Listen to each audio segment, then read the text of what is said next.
Hey everyone, who's more in the right, the protagonist or the antagonist? Say who and why in the comments. Let's get into the full story. He grabbed my shirt and ripped it open in front of everyone.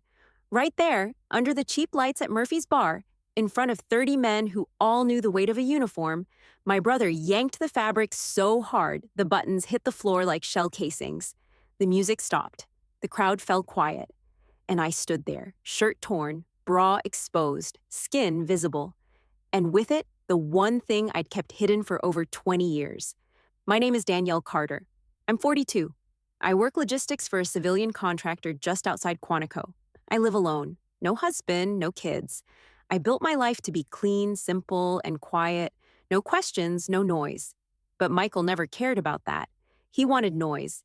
And he brought it with him that night. Drunk, loud, dragging a couple of biker buddies through the door like he owned the damn place.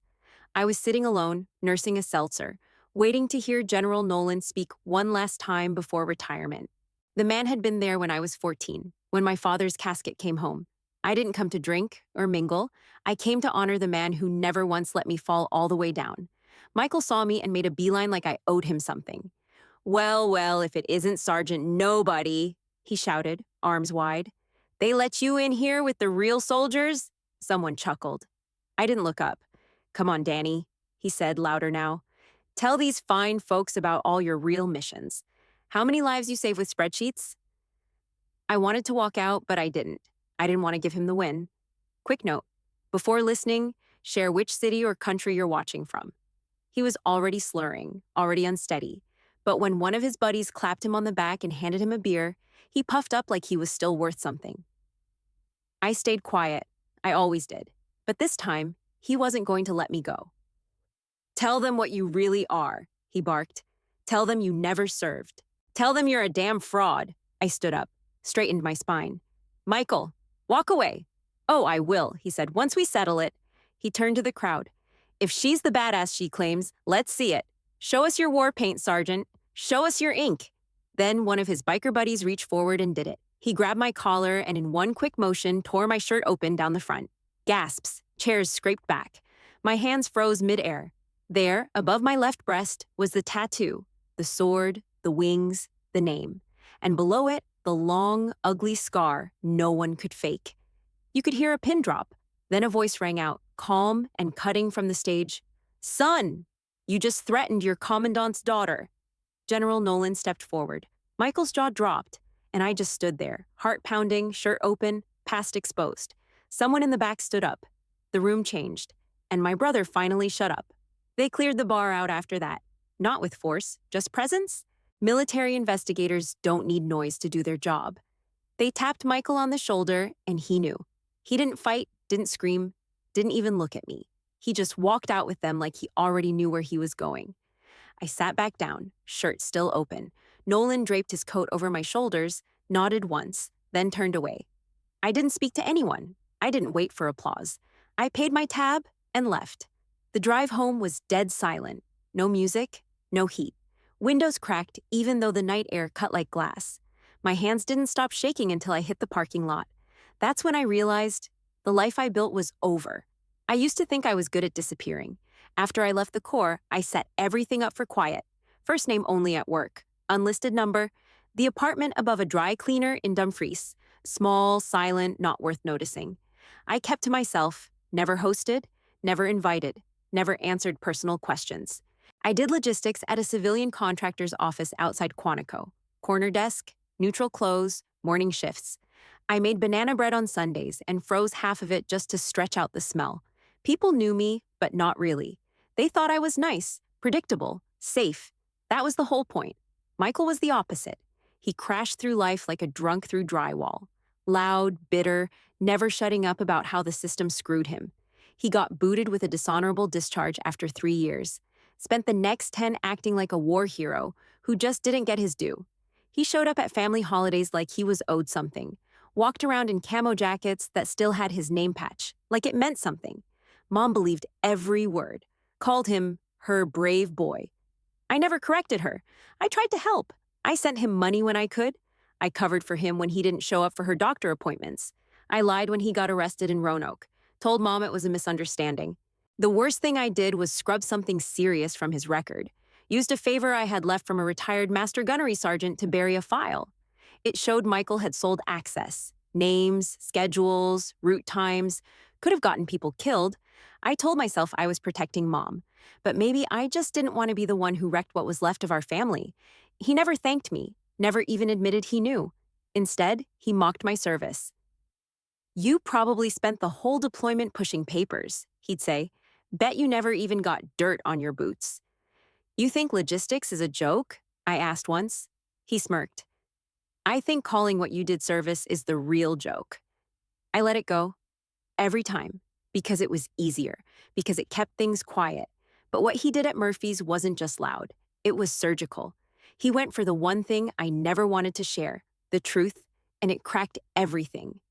Back in my apartment, I took off Nolan's coat and folded it over the chair. I stood in front of the mirror and stared at the tattoo. I hadn't looked at it in years. Not really. The scar below it, jagged, pink, still angry, reminded me it wasn't just a symbol. It was survival. That tattoo had been etched on me in Kandahar after a medevac. I earned it. Every line, every burn. But I had hidden it. Along with everything else, Michael didn't just mock my past, he exposed it. And I couldn't pretend it didn't exist anymore. I hadn't planned on talking to anyone that night. Just wanted to sit in the back, keep my mouth shut, and hear General Nolan speak one last time before he stepped down. It felt like closing a chapter without making a mess. But then Michael walked in. He was already drunk. I could tell from the sway in his step and the way his mouth moved faster than his eyes. Two guys flanked him, both in worn leather cuts with faded patches. Veterans? Maybe. But not the kind I wanted to share a table with. They didn't come for the speech. They came for something else. Michael spotted me before I could turn my head. "Well, look who it is," he yelled. "Danny Carter herself, the hero of—" what was it again? The printer room? A few people glanced over. I didn't respond, just turned my eyes back to the stage where Nolan hadn't appeared yet. Michael wasn't having it. "Hey," he barked, pushing through the crowd.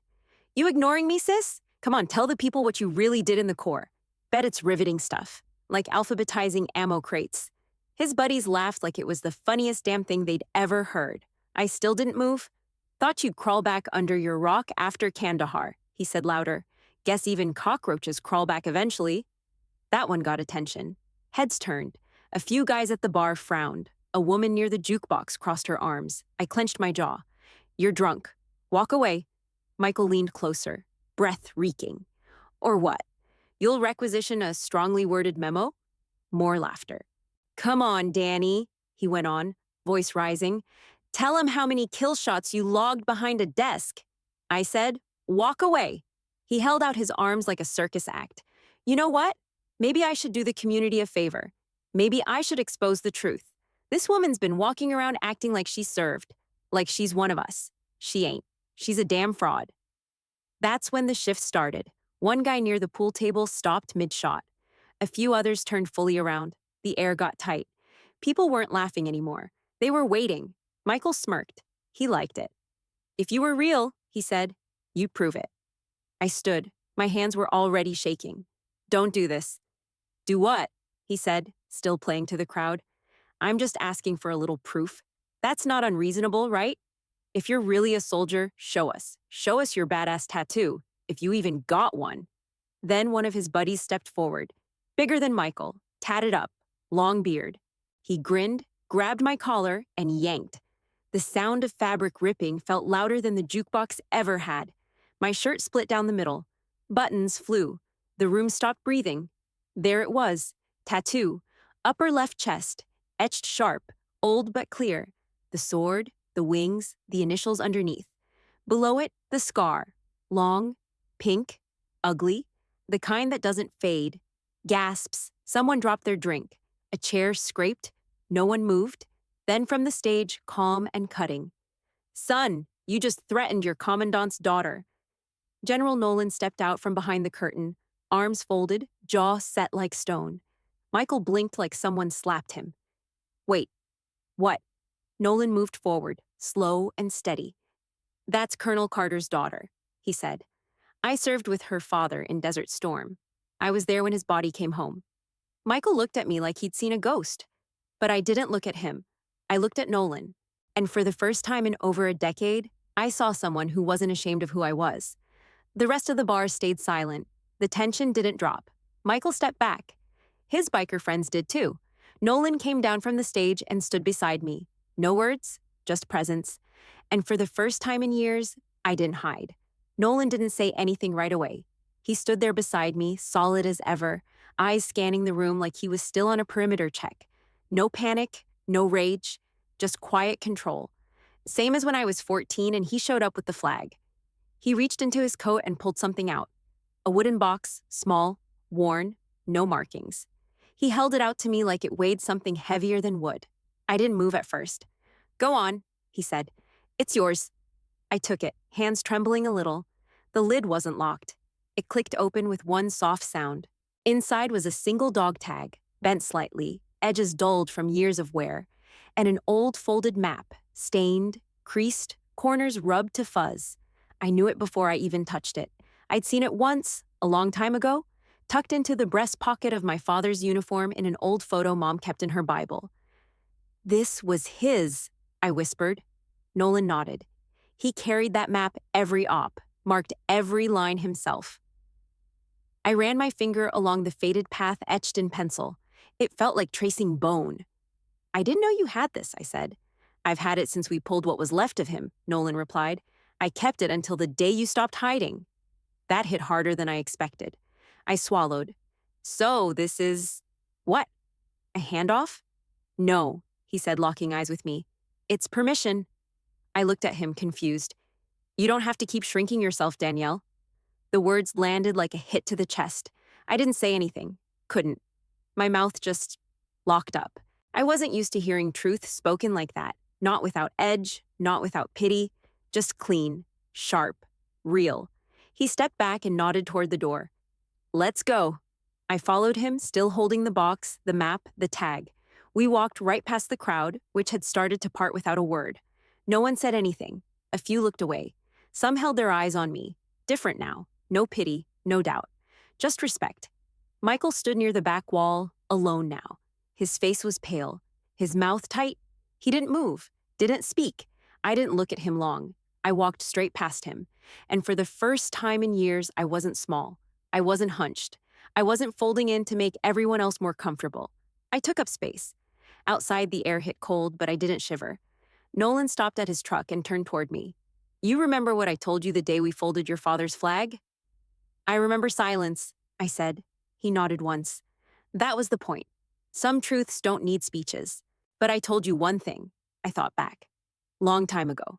14 years old, black dress, torn up hands from gripping Mom too tight. You said, "Walk in with your own name." "That's right." He tapped the box. "Your father would have wanted that. Not the shrinking, not the hiding. This." I looked down at it again. The box didn't feel so heavy anymore. "Thank you," I said. He didn't smile, just nodded, climbed in, and drove off. I stood there a while, box tucked under my arm, chest still bare under Nolan's coat. And then I went home, not to hide, not to disappear, but to figure out how to carry this truth forward. Loud, visible, real. I set the box down on my kitchen table and stared at it. Dog tag. Map, nothing else inside. But it didn't feel empty. It felt like Nolan had dropped a cinder block of memory on my lap and walked away without a sound. My hands were still cold when I pulled the dog tag out. The edge caught my thumb. I held it tight, then sat down hard, like my body finally caught up to the weight. I was 14 when Nolan first handed it to me. He didn't show up in uniform, didn't bring a flag, no car with government plates, no formal knock at the door. Just him, quiet, solid, present. Mom opened the door and dropped straight to the floor.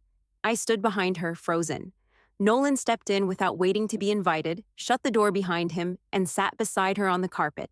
Didn't say anything for a long time. When he finally spoke, he didn't say, "Your husband was brave." Didn't use words like honor or sacrifice.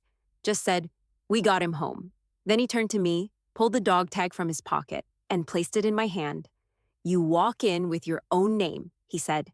That was it. No salute, no speeches. Just a straight sentence, low and even like it was an order. I didn't cry, not in front of him. 3 years later, I joined the Corps. I didn't use my dad's name to open doors. Didn't drop it for attention or favors. Just Carter, Danielle. No legacy, no backstory. I didn't want pity. I wanted grit, sweat, pain, whatever it took to earn my place without dragging a ghost in behind me. The court gave it to me. Some of it nearly killed me. One tour turned into two. Then came Kandahar. Then came the burn, the medevac, the scar. And through it all, Nolan showed up. Never loud, never smiling, just there. He came to one promotion ceremony, stood in the back, didn't even clap. Just nodded when I caught his eye. When I got written up for cussing out a superior who took credit for my unit's logistics success, he made a call behind the curtain. Charges vanished. No explanation. When I was left off a short list for a critical operation, he didn't lobby. Just left a file on someone's desk. My name got added. He never interfered. He just showed up when I was about to fall through the cracks. And when I did fall, when I cracked my rib, and they tried to dump me stateside, he walked into the ward, sat down, and said one line. "You done yet?" That was his way of saying you can still stand up. He never broke his promise. He never let me hit the ground without giving me something to push off of. So when he stepped off that stage at Murphy's and handed me that box, it wasn't just about the tag. It wasn't just about my father. It was about him saying, "I told you I'd be there. I still am." The 7 words he spoke in that bar. "Son, you just threatened your commandant's daughter." They weren't about power. They were a warning.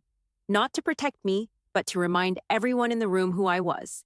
And maybe to remind me too. I wasn't a ghost. I wasn't background. I wasn't a damn file clerk in khakis. I was Carter's daughter, Nolan's Marine, my own damn name. I looked at the map again, the lines drawn in pencil, the curves of terrain that probably hadn't changed since Desert Storm. Then I folded it back up, tucked the tag underneath, and shut the lid. I didn't need a speech. I had the proof and the promise. I didn't sleep that night. I just sat there, lights off, box on the table, Nolan's coat still draped over my chair. Every few minutes, I'd reach out and touch the lid like I needed to be sure it was still real. Then I saw the headlights. 2 black SUVs, quiet. No rush, no sirens. Just 2 plain government vehicles pulling into my lot like they'd done it 100 times. Because they had. I walked to the window. They didn't come to my door. They weren't here for me. They were here for him. Michael stepped out of the apartment next door, hands already raised, shirt untucked, one boot on, one off. He didn't resist, didn't yell. He just got in the back seat like he knew this day had been waiting on him for years. No cuffs, no words, no scene. And I knew why. Because I'd made it possible. Years ago, before I faded out of the Corps, I buried a file. Michael had called me panicked, voice shaking like a kid about to get caught stealing. "Danny, it's nothing," he'd said. "Just a misunderstanding. Some stuff got mixed up, and I need it gone." I didn't ask questions. I should have. But I still had contacts. 1 favor left. So I made a call, then 2 more.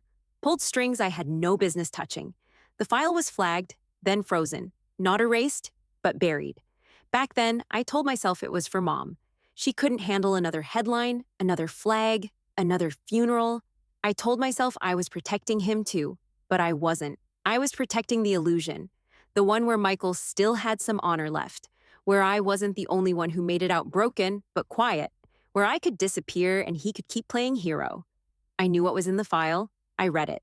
Michael had sold movement schedules, leaked convoy routes, communications windows. Nothing confirmed to have caused deaths, but it could have. 1 wrong time, 1 bad handoff, and lives would have been lost.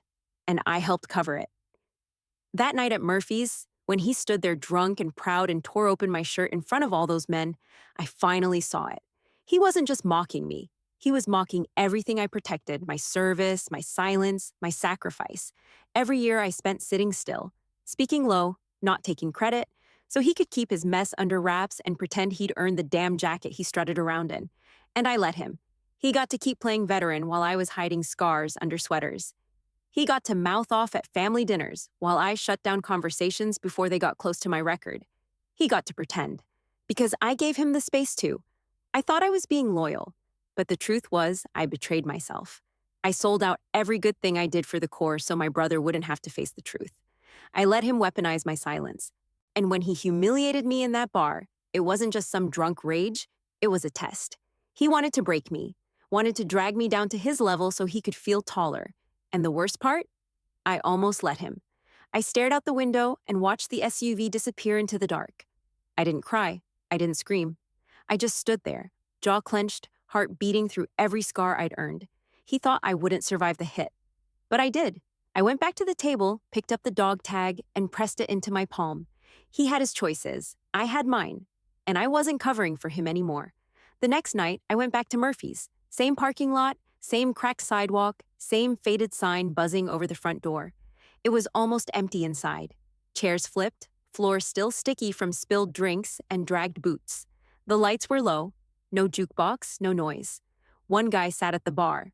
Reggie, big frame, long beard, still wearing the cut, but the patches looked duller somehow. He didn't look up until I walked past him. Then he stood, not tall, just enough to show respect. "I figured you'd come back," he said. I stayed quiet. He pulled something from his pocket and held it out. "I wanted to give you this," he said. It was a dog tag. Worn, thin chain, scuffed edges. My stomach clenched just looking at it. "I don't want it," I said. "You should hear why first." I folded my arms but didn't walk away. "I served," he started, voice low. "Helmand Province, 9 months. Took shrapnel during a convoy hit. Nothing heroic. I got pulled out early. Didn't even finish the tour." "And?" I asked. "And I never felt like I earned the right to call myself one of you," he said. "But I wanted to. I didn't know where else to go, so I found those guys. Michael's crew. They acted tough, treated me like I mattered." He looked at the floor. "But last night," he said, shaking his head, "when I saw what he did to you, I realized something." I didn't respond. I let the silence do the heavy lifting. "I laughed," he admitted. "I was one of the guys who laughed, and I hate myself for that." He looked up again, eyes sharp but honest. "I can't undo it, but I can tell the truth. I don't deserve to wear this," he said, pressing the tag forward again. "Not if I'm part of a group that does that to their own." I took it, not as a gesture of grace, but proof. Proof he understood the difference between pretending and paying the price. "I'm not going to say I forgive you," I said, "because I don't." He nodded once. "Fair. But if you really mean it," I said, "you'll quit that gang, not because I said so. Not for me." He looked me dead in the eye. "Then who?" "For yourself," I said. "You want to be better? Be better. But don't hand me some shiny apology and think that's enough." Reggie swallowed hard. "I'm out," he said. "Told him today, I'm done." "Then prove it." He nodded. "I will." I turned to leave, but paused. "You know," I said without looking back, "real service has nothing to do with how long you lasted." He didn't answer, but I could feel it behind me, the quiet shift in him, like someone had finally told him the truth straight to his face. I stepped out into the night, the dog tag still warm in my hand. Not a trophy, a reminder. The first clip went up less than 48 hours later. Grainy footage, shaky hands, phone turned sideways. You could barely hear Michael's slurred yelling over the bar noise, but the moment that shirt ripped, the room went dead silent. My tattoo? My scar? And then Nolan's voice, clear as a gunshot. "Son, you just threatened your commandant's daughter." That was all it took. By the end of the day, 3 million views. By the next, 10. I didn't know it had gone viral until I walked into work and everyone stopped talking the second I entered the office. My boss, Harold, stared like he'd seen a ghost. Then he coughed, fumbled for his coffee, and practically ran to his desk. Someone had printed out a still image from the video. It was on the bulletin board, half covered by a safety flyer, but still there. You could see my tattoo clear as day. "The real soldier they called a fake."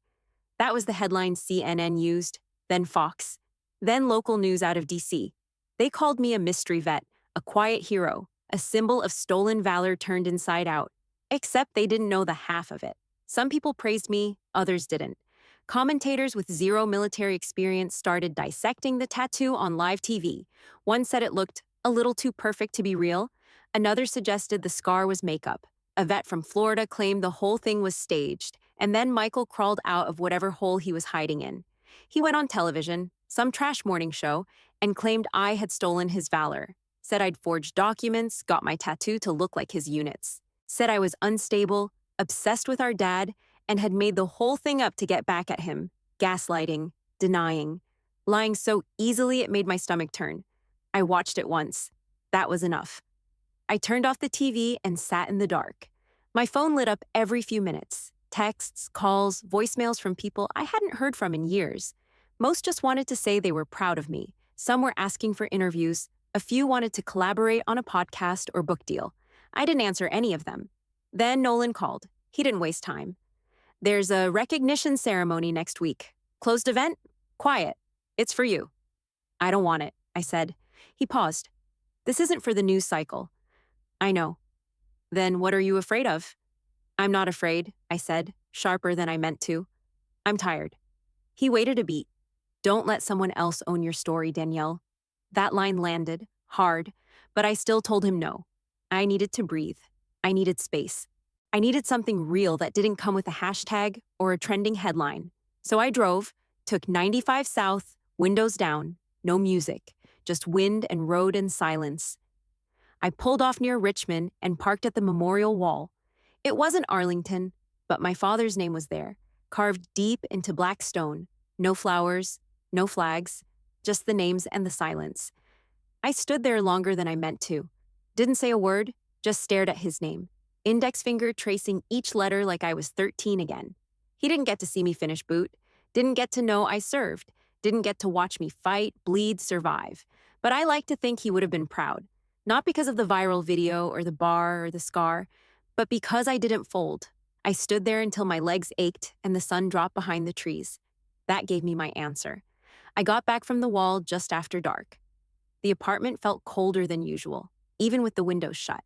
There was one envelope on the floor, slid halfway under the door.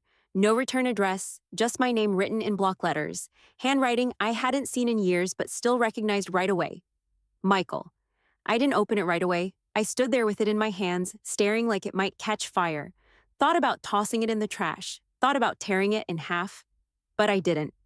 I sat down at the table, next to Nolan's box, and opened it. One sheet of paper. No signature, just words, written slow and heavy. Danny, I don't expect this to make anything better. I know what I did. I've had time to sit with it. Time without noise, time without a drink in my hand, time without anyone to lie to. You were holding Mom when Nolan showed up at the house. I remember that. I was too much of a coward to come out of my room, but I saw you hold her, and you never stopped. You covered for me when I didn't deserve it. You protected my name when I was dragging yours through the dirt. And I mocked you. I mocked the only real soldier I ever knew. That night at the bar, I wasn't drunk. I was rotten. I saw you standing there, and all I felt was shame. Because I knew I'd never earn what you already had. I don't want forgiveness. I just want you to know you were always the strong one. And I'm sorry.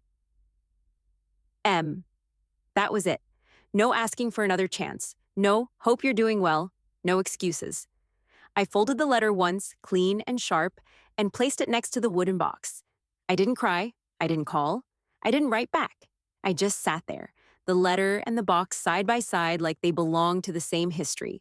It didn't fix anything. It didn't change what he did or what I let him get away with.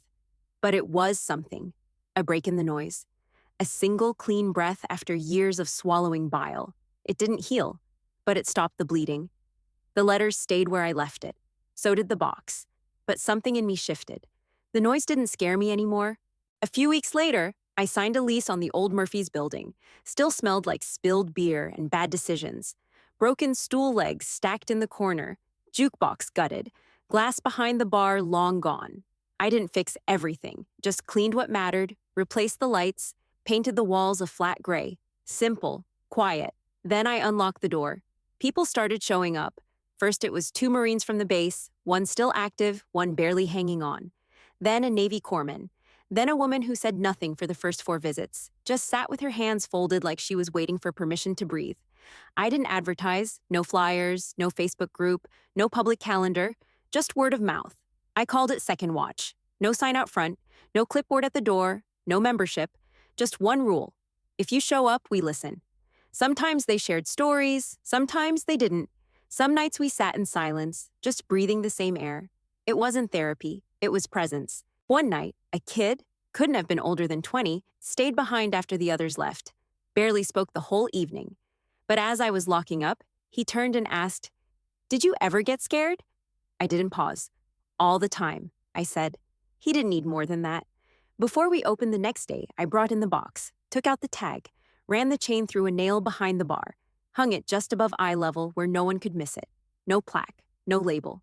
Just the truth, swinging quietly in the corner like it had always belonged there. I didn't put it up to honor my father. I put it there to prove we were real, all of us. Every story, every scar, every silence. People come and go now. Some just once, some every week.